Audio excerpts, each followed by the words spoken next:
The HEROES Act. Helping heroes sounds like a good idea. The House just passed the HEROES Act. So our government doled out almost $1 trillion. And where did she send that money? $350 million went to America's richest zip codes. There was no means test. There was no questioning, well, how are you doing? How is your city budget right now? Lisa Conyers co-wrote Welfare for the Rich, a book explaining how your tax dollars end up in millionaires' pockets. I ended up traveling around the country for 4 years, looking at state budgets and federal budgets and saying, wait a minute, what did we just pay for? Most recently, she discovered America's richest towns got huge amounts of money. They didn't have to prove anything. They just had to ask. They just had to go feed at the public trough, and they were able to take money out. Politicians gave billions to governments already flush with cash. Who wouldn't like to play Santa Claus? Who wouldn't like to just be able to give everybody some money? So they gleefully dole out your money and give a disproportionate share to rich people. For example, when the governor of Nevada signed a bill to fund a new football stadium, Raider owner Mark Davis was there cheering the signature. Davis should cheer. His team got almost $1 billion for his new stadium. I don't have any problem with them building a stadium. I just don't know why I have to pay for it. Or why taxpayers must pay for the very best. On the artistic side, we lean towards the analogy of a black sports car. It has these flowing lines. We created the moving field that moves in and out of the building in one piece. Mark Davis was adamant that the Raiders would be playing on natural grass. Since Davis demanded that, why didn't he pay for it? I'm not a billionaire. No, he and his mom own half the Raiders, which are valued at $3 billion. Welcome to the Death Star. The gift to Davis wasn't even unusual.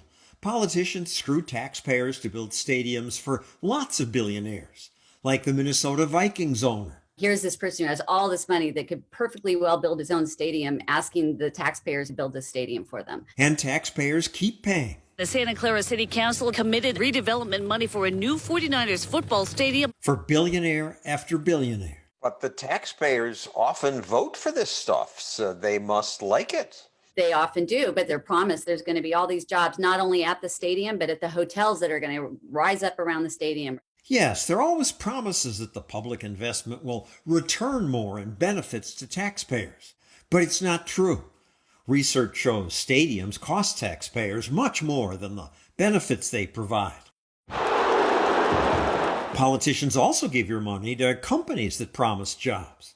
Ohio politicians gave millions in tax credits to General Motors to keep this factory open. Then GM closed the plant and had the gall to argue, let us keep the money, because cash preservation is important to protect our workforce in Ohio. So the politicians let GM keep a third of the money. Wisconsin gave billions in tax breaks to Foxconn because it promised to create 13,000 jobs. But then they didn't provide those jobs. They provided a few hundred jobs. If you look at the cost of each job, it was $1 million. Actually, more than $1 million.